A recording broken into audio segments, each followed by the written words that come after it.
All 7 ministerial nominees screened by the Senate. On the program today, we'll bring to you the interactions between the lawmakers and the ministerial nominees before they were eventually confirmed. Also, the Senate announces plans to begin investigation into Nigeria's oil sector. This is the Hallowed Chambers on TVC News. I am Tijesu Adewi. There was a significant number of lawmakers on the floor of the Red Chamber in favor of confirming all 7 ministerial nominees sent to the National Assembly by President Tinubu for screening. Out of the 7 nominees, 3 of them are women. They are Bianca Ojukwu, who will serve as Minister of State for Foreign Affairs, Jumoke Oduwole, who will serve as the Minister of Industry, Trade and Investment, and Swaiba Said, Minister of State Education. Bianca Ojukwu is a politician, diplomat, lawyer, and former beauty pageant winner. She was once an advisor to the former President Goodluck Jonathan, and later she was appointed as the country's ambassador to Ghana and became Nigeria's ambassador to the Kingdom of Spain in 2012. Jumoke Oduwole, prior to this appointment, served as the special advisor to the president on ease of doing business in the office of the vice president. She is a Nigerian jurist and academic. She was appointed as the Prince Claus chairholder from 2013 to 2015. The award honors individuals and organizations that reflect a progressive and contemporary approach to the themes of culture and development. Dr. Swaiba Said is a trained educationist, gender advocate, and consultant. She is a lecturer at the Bayero University in Kano and is currently the director in the Center for General Studies.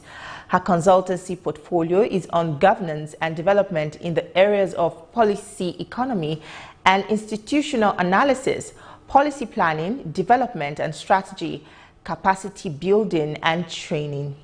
She has participated in several funded research as a consultant and won a research grant from the British Council in 2015 as team lead. Out of the 7 nominees, only Yusuf Abdullahi Atta, nominated as Minister of State for Housing and Urban Development, has a legislative background. He was once Speaker of the Kano State House of Assembly between 2017 and 2018. These nominees were asked specific questions tailored to the relevance of the assigned portfolios, and at the end of the exercise, the Senate was convinced that the nominees have demonstrated capacity, competence, and character, qualifying them to be appointed as ministers of the Federal Republic of Nigeria. Let's review how they were screened as Senator Godswill Akpabio's gavel banged on his table to confirm their nomination. When I was appointed a director in the university, I was director of ICT to the university.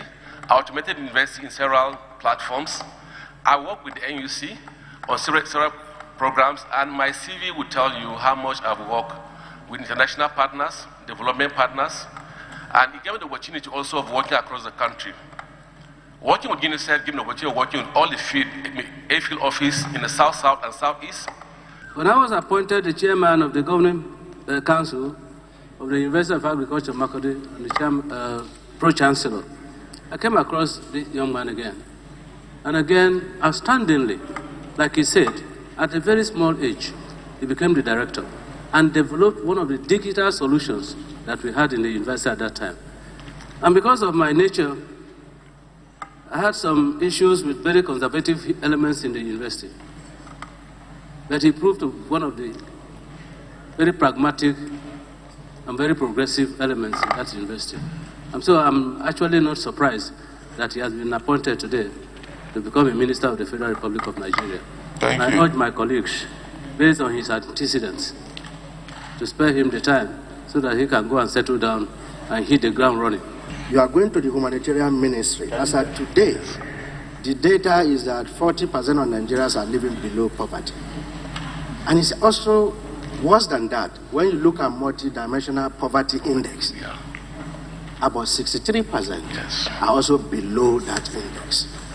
Thank God you are an engineer, ICT savvy, But you are aware that for years, subsequent governments have spent billions of naira to alleviate poverty. Yes. Billions and billions. The challenge has always been, how will this money get to those intended without getting it lost? Will you tell us how you are going to use your experience to make sure that federal government money that will be under your care in the ministry will get to the people that need it? You know the circumstance that led to the relief of your predecessor. My question now is, as the first man to be appointed to that ministry, what will you do as a case of emergency to make sure that the humanitarian crisis we are facing, we are likely to face more, should be done? Unfortunately, you are ICT persons. Today's world, if we are serious, or let me say you are serious, we can start seeing the impact when you settle down. So how do you intend to do that? That will give us a lot of comfort if we get a good answer from you. The issue of poverty reduction is a wholesome challenge that involves almost everybody, from National Assembly to several agencies, government, the agencies, private sector, development partners, and other people that will be involved. But this is what I would do, that maybe we can add a little bit of impetus to the fight. I know that already there are steps that have been taken by government, and there are also steps that are taken by the ministry in streamlining and ensuring they have a register of poor people. That's the data. And once you want to address any issue in the 21st century, the first thing you do is you get data, because data is a king in resolving challenges in the 21st century. And this is what we may do as a country or as a ministry if given the opportunity. First is to work with agencies that we need the data from them. And the first thing we need to do is, if given the opportunity, because while in INEC, we work with the National Population Commission in getting the geospatial data of Nigeria. And if you look at the NPC delimitation, it delineates Nigeria into the six geographical zones, the 36 states plus Abuja making 37. The 774 local government, then the wards, and in the wards, it goes further and delineate the wards into what they call enumeration areas. And the enumeration areas become the smallest unit that they use in distribution, in dispersing facilities. And that was what INEC has been using in aggregating that data to form what they call polling units to ward to local government to state, and then to the country. And the same thing that we must do in poverty alleviation, because you must get the map of the country from National Population Commission, get enumeration areas across all wards, and then you get the geospatial data of poor people distributed across the country. Now, and that will also involve going back to the data of the country. And if you look at the data that we have, we say 65% of poor people live in the north, and then 35% live in the south. That's 86 million people in the north are poor, while 47 people in the south are poor. But we must go further than that. Distribute these people by state. Distribute these people by local government.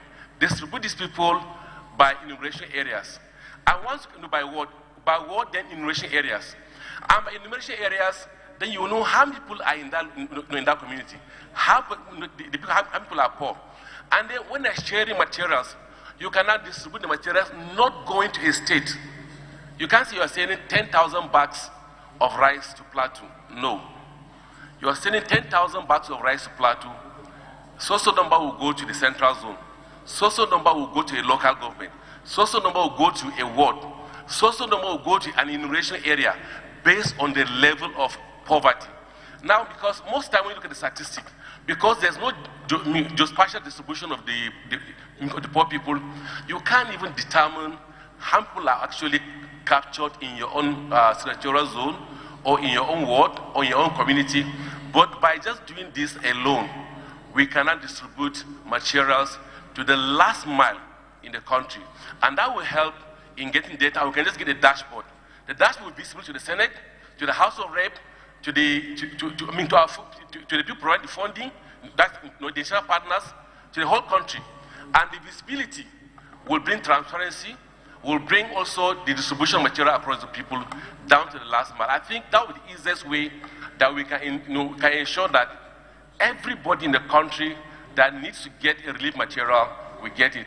And that will also help the senators, the House of Rep, for the oversight function, will make it very easy for them, because it's a dashboard for them to check, and they can make confirmation in the communities, in the rural community, and that will help us as a country to fast track the process of ensuring that we get materials to people as fast as possible.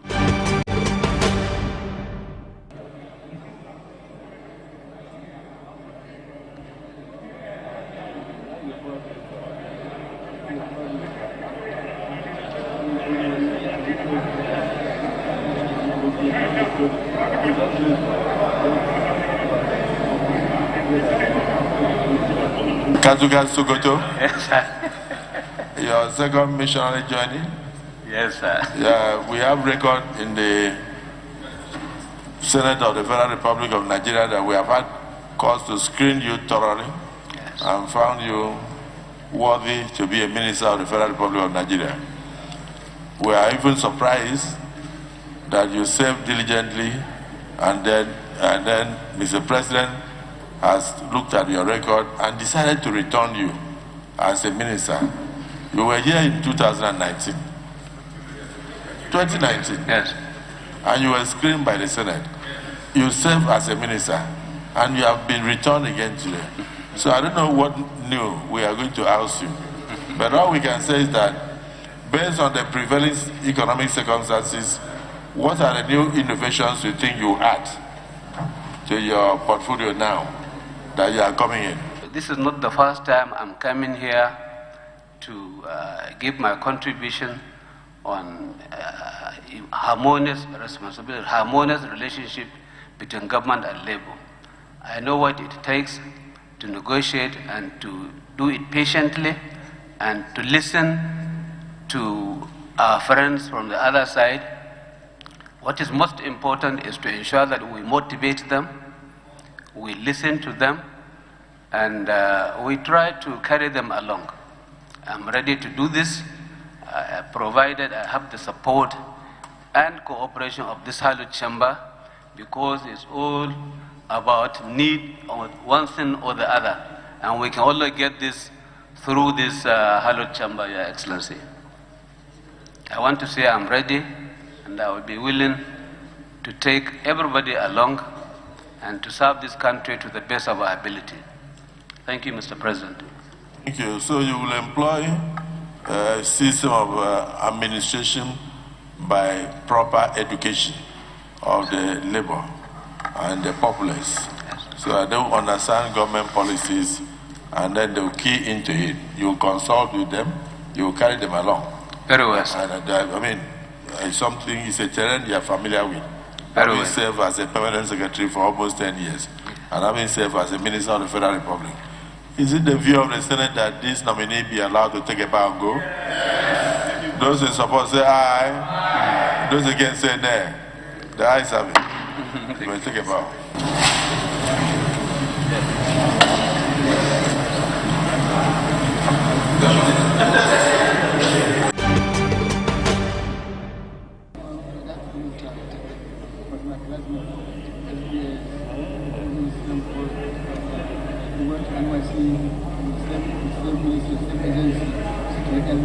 As Nigeria's ambassador to the Kingdom of Spain and Nigeria's permanent representative to the United Nations World Tourism Organization. These platforms offered me an invaluable opportunity to engage in effective diplomatic arrangements to really get a sense of what it means to interface between your government and your host country, host communities. And of course, as ambassador to the Kingdom of Spain, I was able to do that most effectively by presenting strategic platforms for engagement between Spain and Nigeria. You see, when Mr. President announced the nominees and put them in ministries where they are going to serve, it makes everything easier for us. Because she is posted to where she has absolute confidence and competence, where she is going to make a huge impact to this country.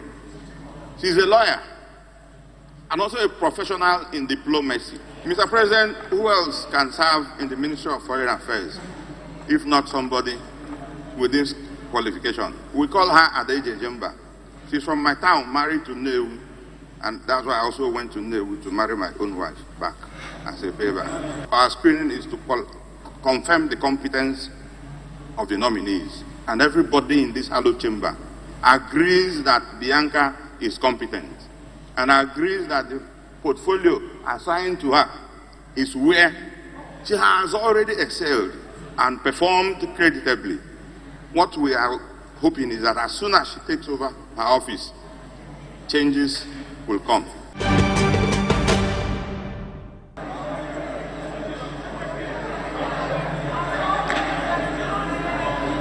I feel highly honored and privileged to appear before you today. You are going to Ministry of Housing and Urban Development. How do you hope to provide houses for the vulnerables in the society? And what will you do to increase the quota of affordable housing units in Nigeria? Because things are very difficult today, and a lot of people would not like to be homeless. Do you have any idea of any policy that you hope to bring forward? Going by my experience of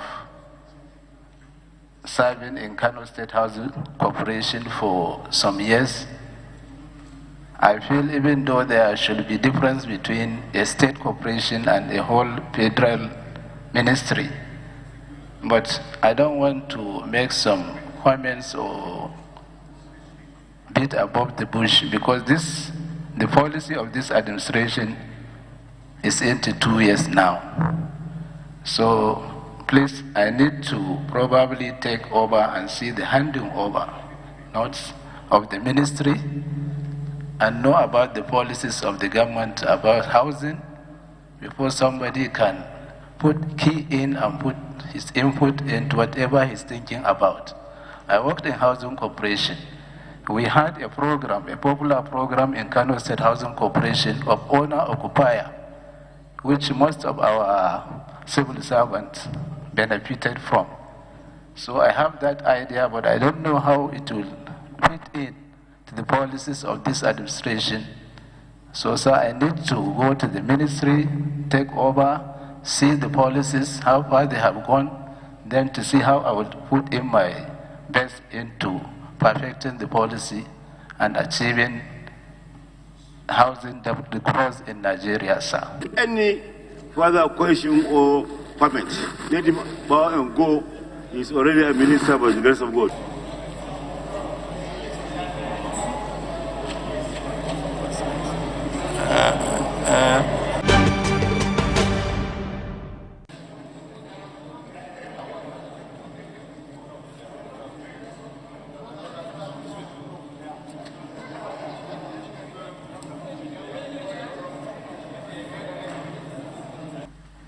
I thank the President of the Federal Republic of Nigeria for finding me worthy of this nomination.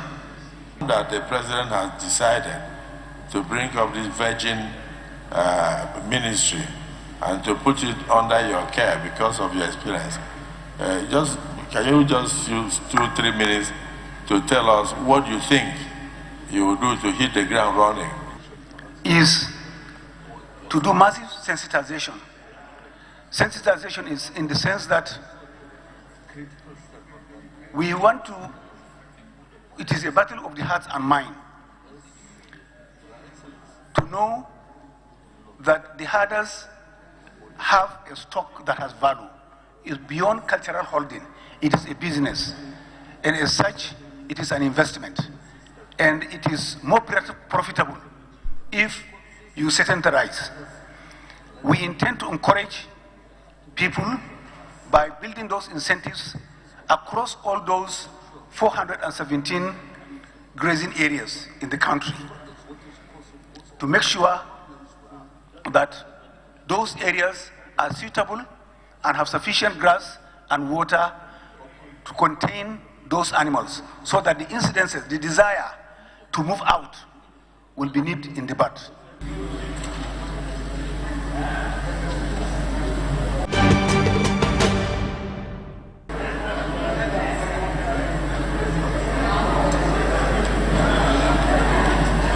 In the current exercise that we are carrying on, I think Mr. President has demonstrated some level of capacity to pick very, very vibrant persons, especially young ones, to map the various ministries, because the future belongs to the young people. And so if they are picked now to lead in the positions of government, I think they should show some commitment to build a future that they can inherit. One of the reasons that drives away or discourages foreign direct investment in this country is as a result of the bureaucratic red tape and bottlenecks that is usually associated with doing business in Nigeria. What have you done so far to attract foreign direct investment by way of ease of doing business? What mechanisms have you put in place for the purpose of achieving that?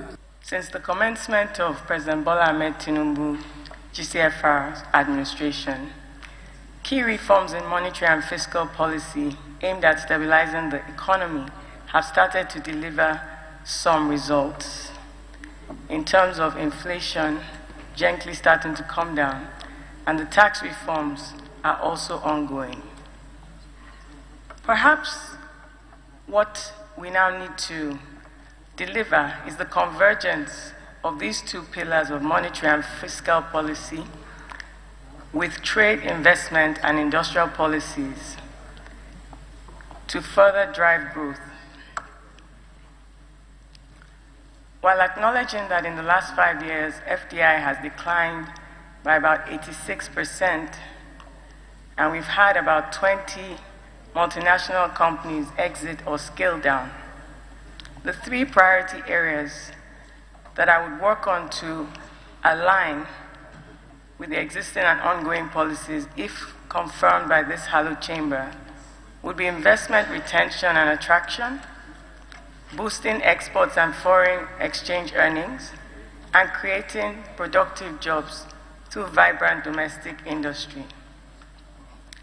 Recent efforts by His Excellency, Mr. President, in his capacity as Chief Investment Officer of the Economy, has yielded some tangible results, and there's a key role of the Federal Ministry of Industry, Trade and Investment and NIPC, an agency under it, Nigerian Investment Promotion Commission, in seeing that investor confidence is fostered. You can say there, the eyes have it.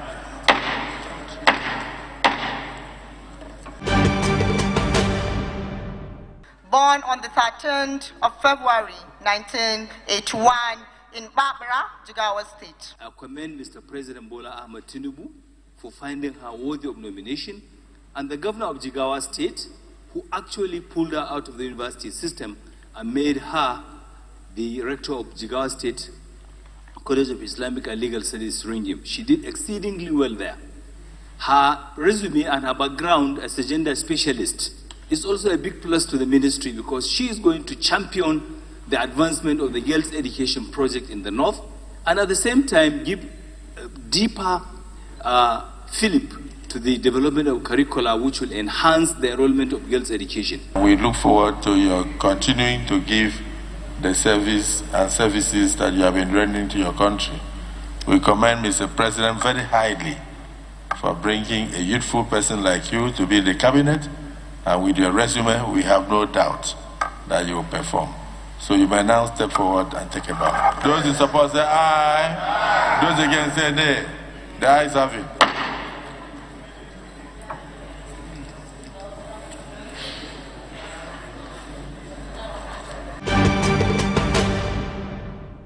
A bill for the mandatory inclusion of portfolios for ministerial nominees and commissioners before submission to relevant assemblies has passed second reading in the House of Representatives. The proposed legislation seeks to improve the scrutiny process by enabling lawmakers to conduct a more targeted evaluation of nominees based on their designated roles. That is all on the program today. Do not forget that you can watch a repeat broadcast on Sunday at 7 a.m. Also, you can see this episode again on TVC News YouTube channel. Please share, comment, and like. Thank you for watching. I am Tijesu Adeoye. See you next time.